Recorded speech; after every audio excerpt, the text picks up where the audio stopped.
दादा तुमचं नाव सांगा सगळ्यात पहिले आणि चालू करा. सर्वांना जय शिवराय. माझं नाव सुजित मोहोळ. मी तिकोना किल्ल्याचा किल्लेदार म्हणून या ठिकाणी काम बघतो. हा किल्ला दिसायला खूप छोटा आहे, पण इतिहासामध्ये खूप असा महत्त्वाचा मानण्यात आलेला किल्ला होता.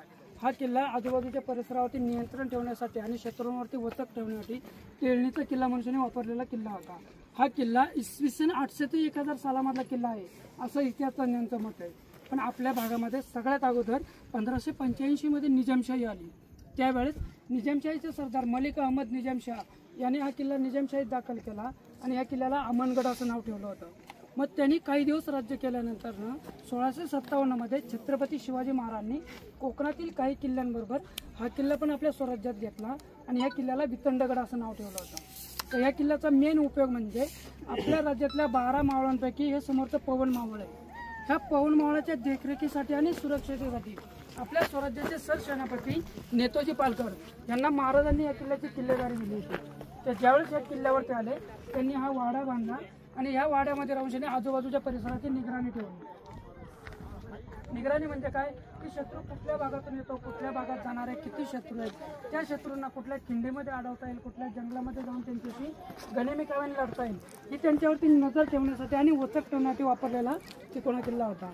या किल्ल्याचं एक विशेष म्हणजे जर वातावरण जर स्वच्छ असेल तर ह्या किल्ल्यावरून आपण 120-130 किलोमीटरचा एरिया हा नजरेमध्ये ठेवू शकतो.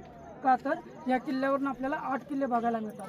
समोरच्या पाण्याच्या पलीकडे 2 डोंगर दिसतात. त्याचा पहिला आहे लोहगड, दुसरा आहे विसापूर किल्ला, त्याच्यानंतर हा समोर जो अंकासारखा दिसतो तो तुंग किल्ला आहे, त्याच्या पलीकडे मोरगिरीचा किल्ला आहे. हे झाले पवन माळामध्ये 4 किल्ले. आणि अजूनही वातावरण स्वच्छ झालं तर आपल्या पाठीमागच्या साईडला आपल्याला वातावरण स्वच्छ झाल्यानंतर राजगड, तोरणा, सिंहगड आणि पुरंदर असे हे 8 किल्ले बघायला मिळतात. हे 8 किल्ल्यांवरचा मेसेज एकत्र करणे, इतर किल्ल्यांवरती पाठवणे आणि आजूबाजूच्या परिसरावरती नियंत्रण ठेवण्यासाठी वापरलेला तिकोना किल्ला होता. 1665 मध्ये जो पुरंदरचा तह झाला हा आपल्याला सगळ्यांना माहित आहे. त्या तहामध्ये जे मिर्झाराजे जयसिंगला महाराजांनी 23 किल्ले दिलेले होते, त्या 23 किल्ल्यांमध्ये हा किल्ला सुद्धा दिलेला होता. पण तह मोडल्यानंतर जे किल्ले आपल्याकडे घेतले हे आपल्याकडेच राहून गेले. जरी हा किल्ला 1657 मध्ये आपल्या स्वराज्यात आलेला होता तरी छत्रपती शिवाजी महाराज स्वतः या किल्ल्यावरती आल्याची नोंद मिळत नाहीये. पण 1682 मध्ये धर्मवीर छत्रपती संभाजी महाराज काही दिवस या किल्ल्यावरती वास्तव्याला होते. ह्याच ठिकाणी नेताजी पालकर सुद्धा 1660 मध्ये राहिलेले आहेत आणि 1682 मध्ये धर्मवीर संभाजी महाराज सुद्धा या किल्ल्यावरती काही दिवस वास्तव्याला होते. तर त्या काळामध्ये औरंगजेबच्या कुठल्या तरी बायकोचा मुलगा हा अकबर तो आश्रयासाठी पवन माळामध्ये आला होता. तर त्याला माहित होतं की आपल्याला कुठलाही राजा आश्रय देणार नाही, पण एकच राजा आश्रय देणार ते म्हणजे संभाजी महाराज. मग तो पवन माळामध्ये आल्यानंतर त्यांनी एक किल्ला संभाजी महाराजांच्या आश्रयाला मागितला. तर संभाजी महाराजांनी तिकोना हा किल्ला 12 ऑगस्ट 1682 मध्ये अकबरला राहण्यासाठी दिला. पण त्याला इथलं वातावरण न मानवल्यामुळे त्याने आपोआपच हा किल्ला सोडला आणि हा किल्ला परत आपल्या मराठ्यांच्या ताब्यात आला. मग मराठ्यांनी काही दिवस राज्य केल्यानंतर 1818 मध्ये ज्यावेळेस इंग्रजांची आणि मराठ्यांची मोठी लढाई झाली, ही सगळ्यात शेवटची लढाई, सगळ्यात मोठी लढाई, तर त्या लढाईमध्ये आपल्या महाराष्ट्रातल्या किल्ल्यांचं जवळजवळ 70% नुकसान झालं. का तर त्यावेळेस इंग्रजांचा एक अधिकारी होता कर्नल पॉटर म्हणून, त्याला माहित होतं की किल्ल्यावरती जाऊन मराठ्यांसमोर नाही. मग त्यांनी किल्ल्याच्या पायथ्यात रुंग आणि तोफा लावल्या आणि 1818च्या लढाईमध्ये आपले महाराष्ट्रातले किल्ले हे पूर्ण उद्ध्वस्त करून टाकले.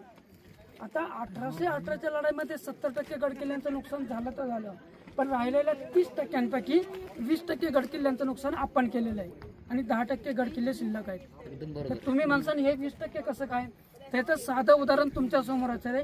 आम्ही प्रत्येक पर्यटकांना हेच उदाहरण देतो की किल्ल्यावरती येताना तुमच्या पाठीवरती एक बॅग असते, बॅगमध्ये पिण्याचं पाणी असतं, खाण्याच्या वस्तू असतात. हे घाम फुटसपर्यंत, थकसपर्यंत आपण किल्ल्यावरती घेऊन जातो. पण किल्ल्यावरती गेल्यानंतर आपलं पहिलं नियोजन काय असतं आपलं सांगू शकता कोणी? फोटो काढण्याचं. सगळ्यात अगोदर नियोजन फोटो काढण्याचं. पण फोटो काढताना आपण कुठल्या वास्तूवरती उभे आहोत, कुठल्या बुर्जावरती उभे आहोत, कुठल्या भिंतीवरती उभे आहोत, आपण हे पाहतो का? नाही. आपण काय पाहतो की आपला फोटो चांगला आला पाहिजे. पण फोटो काढताना ज्या भिंतीवरती बुर्जावरती उभे आहोत त्याचा दगड जर पायाने खाली पडला तर तो आपण परत उचलून ठेवतो का? नाही. मग अशा प्रकारे फोटो काढण्याच्या नादांमध्ये गडांच्या वास्तूंवरचा एक एक दगड पाडून शनी आपणच त्या जमीनदोस्त केलेल्या आहेत. फोटो वगैरे आल्यानंतर किल्ला फिरतो, किल्ल्यावरती कुठेतरी झाड बघतो, झाडाच्या सावलीखाली जेवणाच्या तयारीसाठी बसतो. जे काय बॅगमधलं आणलेलं हे सगळं पुढं काढतो. पण जेवण झाल्यानंतर न जी पाण्याची बाटली भरलेली 1 किलो वजन आपण घाम फुटसपर्यंत वरती आणलेलं असतं. पण तीच रिकाम्या क्रॅश करतो आणि किल्ल्यावरती फेकून देतो. प्लास्टिक, पत्रवळे, रॅपर्स हे जे काय आहे ते किल्ल्याच्या कुठेतरी कोपऱ्यामध्ये फेकतो आणि किल्ला उतरण्याच्या पाठीमागे लागतो. मग आम्ही एक पर्यटक लोकांना अशी विनंती करतो, जर किल्ल्यावरती येताना तुम्ही जर 1 किलो वजन आणू शकता तर रिकामा झालेलं 25 ग्राम खाली काय घेऊन जाऊ शकत नाही. जर पाण्याच्या बाटलीच्या ऐवजी आपण घरनं स्टीलचा ग्लास आणला तर तो किल्ल्यावरती फेकतो का? नाही. का तर आपल्याला माहित आहे तो जर किल्ल्यावरती फेकला तर घरी संध्याकाळी जेवण मिळणार नाही. मग जशी आपण आपापल्या वस्तूंची काळजी घेतो तशी आपण गडकिल्ल्यांची काळजी घेतली पाहिजे. का तर ज्यांनी रक्ताचं पाणी करून त्यांनी गडकिल्ले बांधले, इतिहास घडवला, असं आपण गडकिल्ले बांधू शकत नाही किंवा इतिहासही घडू शकत नाही. पण आहे हे जतन करण्याचा प्रयत्न नक्कीच करू शकतो. आता आज आपण गडकिल्ले बघितलेले, पण आपली ही जी काही पुढची पिढी आहे त्यांना बघायला मिळतील का नाही याचा आजही भरोसा नाही आहे. आता आजही जर बघितलं तर आपल्या महाराष्ट्रातल्या किल्ल्यांची पूर्ण बिकट अवस्था झालेली आहे. हे किल्ले वाचवण्याचा प्रयत्न, महाराजांचा इतिहास चिरंकाळ टिकवण्याचा प्रयत्न मी या ठिकाणी करतोय.